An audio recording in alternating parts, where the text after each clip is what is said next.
This car is just so easily controllable. Going around a corner, it goes exactly where you want it to. Oh my gosh, I just hit someone!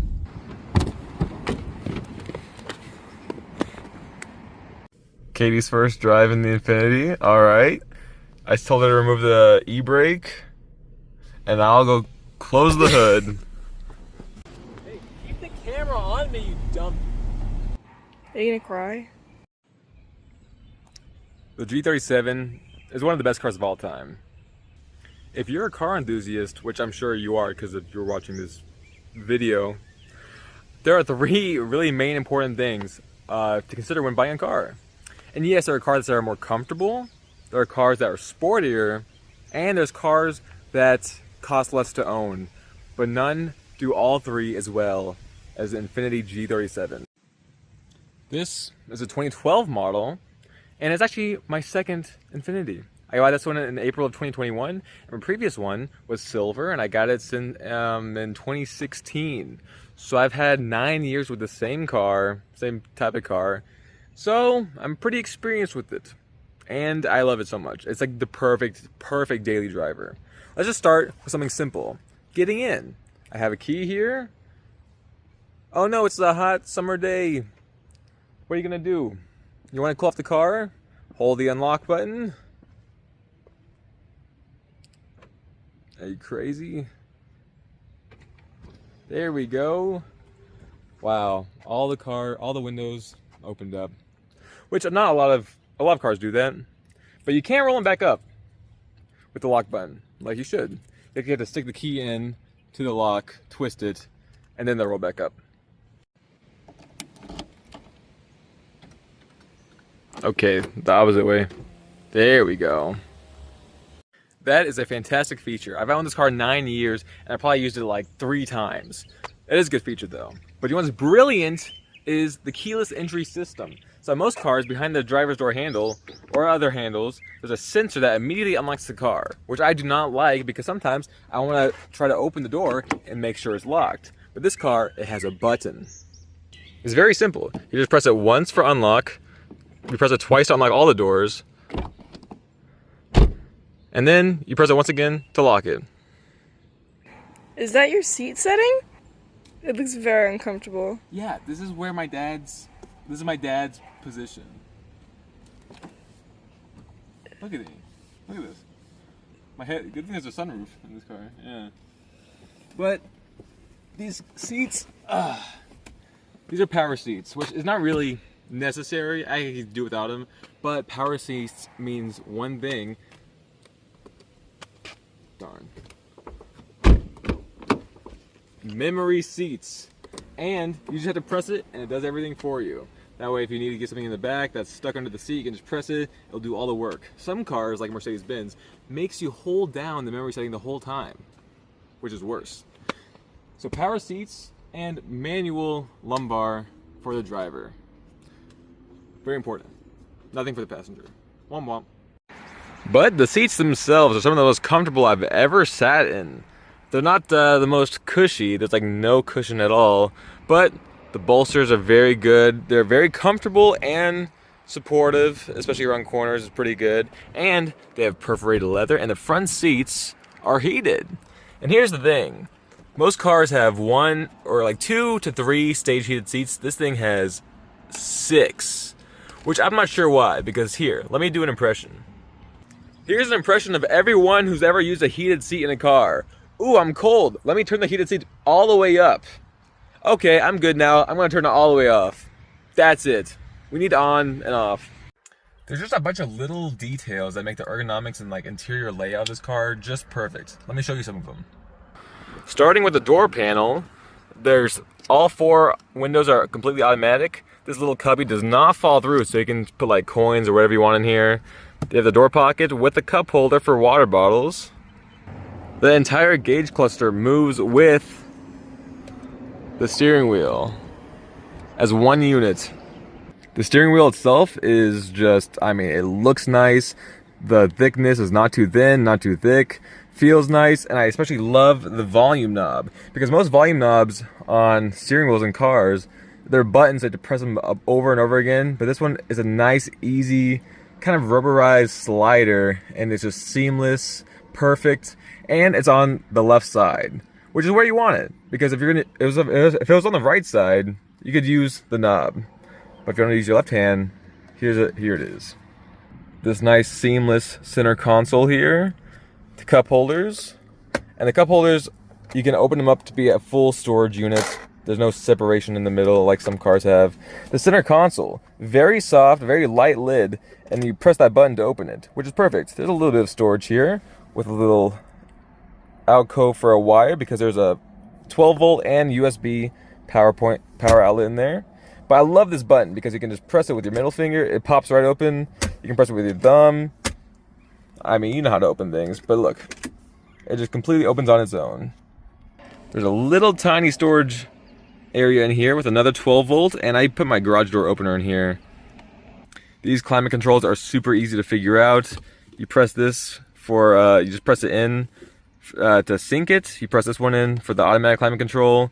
You can turn off the AC, if you just want the air and not the AC, you can just turn off the AC right there. The controls are insanely simple, easy. This is all you need. I wish all cars are like this. These come with a very nice clock. They're all backlit very nicely, but they all fail. My last G37 failed. I got it replaced under warranty. This one failed. I had no warranty, and it cost like over $600 to replace. A bunch of little buttons here. See this, and all these. Never touched them once. Now, if you're gonna buy this car, there's one thing you absolutely must get. It's essential. It is this. The navigation system. And of course, you're not going to actually use the navigation system in this car, but with navigation, you get Bluetooth for audio, which in my last car, I did not have. And there was absolutely no way for me to play my music. There's no aux port, it didn't connect for my phone. You can use like an old iPhone connector, but not for Android. The way you can tell if the car has navigation or not from just pictures where the car's off are these buttons right here. These are separated into 6 buttons on each side, and a car with no navigation, it's just one large button, so it'd be 3 on each side. The only solution I could find to play music in my last G37 was I bought a USB stick Bluetooth adapter, plugged it in the center console, and it was the worst thing I've ever had. You would pause the song on your phone, 10 seconds later the song would pause. Or it would just like sometimes just skip, sometimes just not play at all. It was a disaster. One thing this car doesn't have that my previous G37 did is that this is just a regular mirror, but my last car there was a little compass here. And there's of course a sunglasses holder. I can't believe how many cars don't have this. Also, this car has a Bose sound system, big speaker on the front door. My dad always uses his foot to hold the door open. I wish he didn't do that. Look, one big speaker, another speaker, and a little tiny speaker. 3 speakers on the front doors. The Infiniti sill plate is lit, which looks really nice when it is brand new and not old and faded. The back seats actually I love a lot. They very comfortable, surprisingly. Very semi-aggressive bolstering here for a back seat for a luxury sports sedan. Center armrest folds down, nice and long. Gets rid of the headrest, which you don't need it because this is down. These cup holders, not great. Example A, a little shallow there.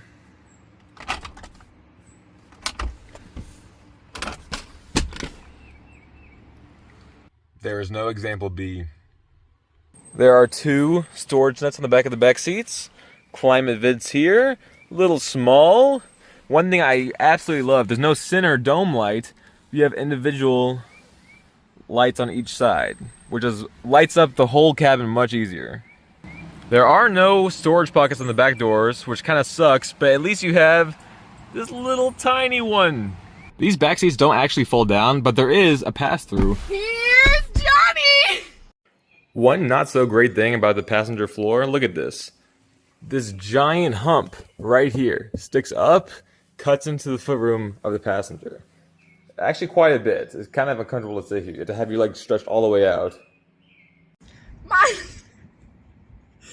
My least favorite thing about this car. My least favorite thing about this car is these stupid seatbelt things. They're too protruding and hard, and it just, if you want to put your arm there, it hurts. Ow, that hurt. I also don't like how there's nowhere good to put my water bottle. That's not gonna work. That's gonna fall over when you stop. And you know what? Let's open up the trunk. I have my license plate here. It's contoured to the back of the car. As you can see, get rear-ended. Press this button here. Open her up. Wow, a little, some leaves in there. But a pretty good sized trunk. That's the factory location for the owner's manual, just Velcroed on the side there. You lift up the floor. What is this? Paper towel. Ignore that. Lift this up. You got a donut spare in there. Sometimes there's a cargo net across here, which is great for not having things roll around. But mine broke before I bought it. So, what do you even? This trunk lid is held up by hydraulics, which is very nice. And I can't believe how many cars don't have this feature either. But a handle on the inside of the trunk lid, so you can close it like that and not get your hands dirty. As I mentioned before, my first car was silver. This one is a nice blue slate. I love these wheels. I think they look better than these are 17-inch wheels. I think they look better than the 18 inches that come on the spoiler packaged cars. And also, they're more comfortable. And this car could use as much more comfort as it could get. I used to hate the styling of this car. I used to thought it was pretty. I used to think it was too curvy and girly, but I've matured. I've matured since I was 17. I love this wide, flat, sweeping hood. I love these bulging curves on either side. Actually, I love the way this car looks. I really do. It's clean, simple, elegant, nice, luxurious. I love how much ground clearance it has. I never bottom out on anything. And I don't know, both this sedan and the coupe version of this car, the ground clearance, the front bumper always just looks like it's high, but in a good way. I'm gonna lift this up here. These hood struts have failed, but here it is. 2 throttle bodies, 3.7 liters. This V6 is incredible. 328 horsepower, 269 pound-feet of torque, and this is one of the best engines Nissan's ever made. I think it's more reliable than the 3.5 that used to come in the old G35s. It's mated to a 7-speed automatic transmission, and yes, you can get a Lexus IS 350 at the 3.5 V6 in that. Toyota is very reliable, very good. But it doesn't have the freaking muscle that this car has, really. It's not as strong as this car. And yeah, you could buy a BMW 3 Series, but they don't age as well, and they are a lot more expensive to own. I just noticed these over here.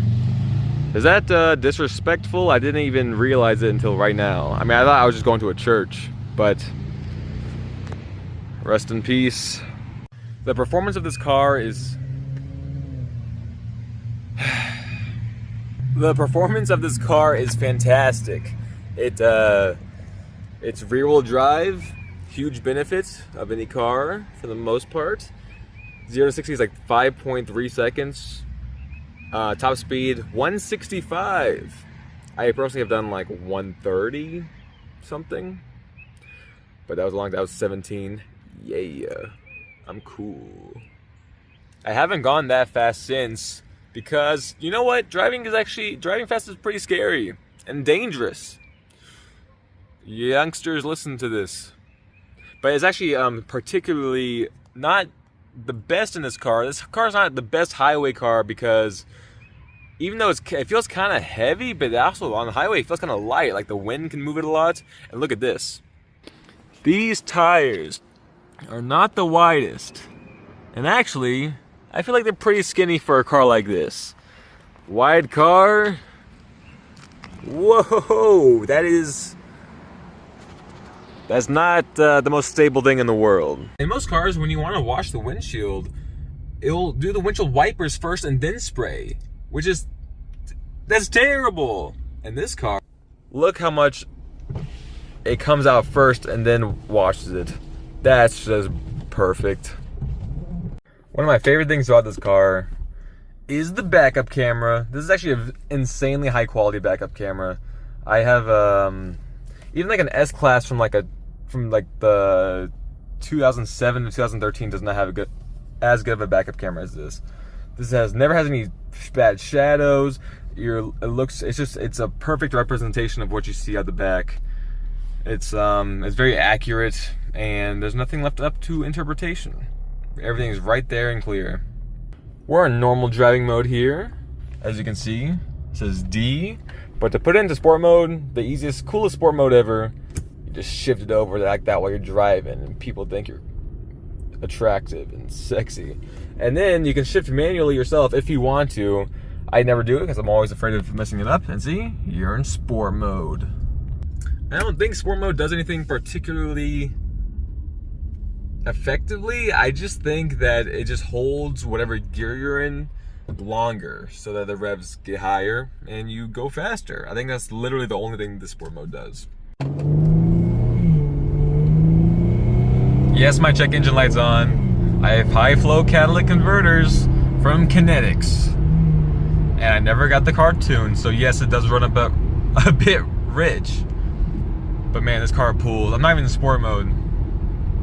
I love the way this car pulls. It just pulls and pulls, and it has so much torque. I've always loved the speed. This is by far the fastest car I've ever owned. And I'd never want a faster car than this. I never want a faster car than this. This is all the speed I'll ever need. So I've driven this car plus my last G37 a combined of exactly 150,000 miles. Not 151, not 149, exactly 150,000. This car currently. And one. So anyway. Two.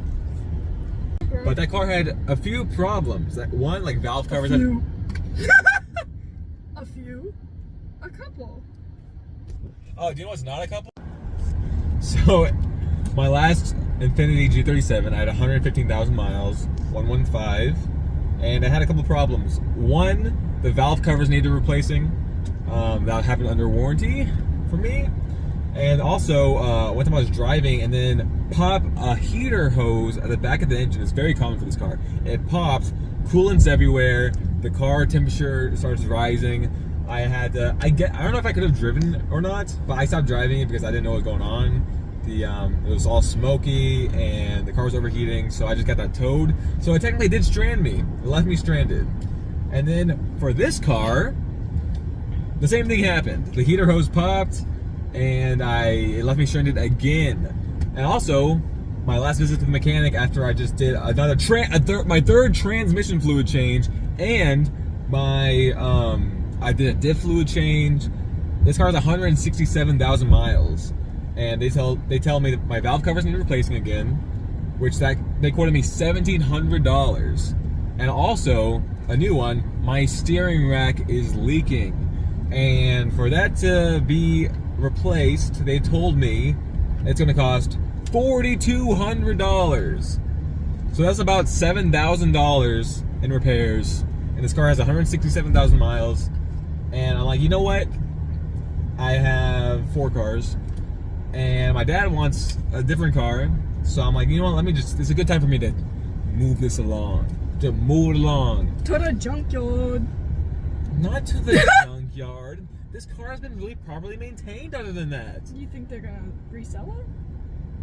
I don't know what they're gonna do. They might. Not CarMax themselves, but they're gonna wholesale it to some schmuck who's gonna sell it at his like crappy little like used car dealer. They're gonna clean it up. At his house in a cul-de-sac with like 8 different cars. No, this car's too nice for that kind of thing. This is gonna be sold at it. Because that's weird. Yes. We have experience with buying a house off Craigslist. We bought a house? Oh my god! Surprise! It's your house. You bought my house? No, I bought a house for you. Aww. Just you. I And you. No. Us together. No, I'm busy. What's her name? Who am I? Oh, Jerry from Severance. Dylan. So it's time for me to sell this car. I offered it to Cars and Bids. They rejected me. I don't care. I got CarMax, baby. They're offering me 2,500 big ones for this car. And guess what? They're overpaying. Because AutoNation offered me 2,200. Another source offered me 2,200. That's a lot. And I just took this out of the owner's manual. The Infiniti branded pin. You're not getting this CarMax. And also, you're not getting the original catalytic converters. I'm keeping those for myself. And I gotta find whatever place meth heads sell theirs. I don't really know how they do that. I'll figure it out. Bro, look at what the AutoNation guy left in my car. Plain as day. Slick. Man, my next girlfriend's gonna hate the fact that you're in this video. But it's okay. I'll leave you in.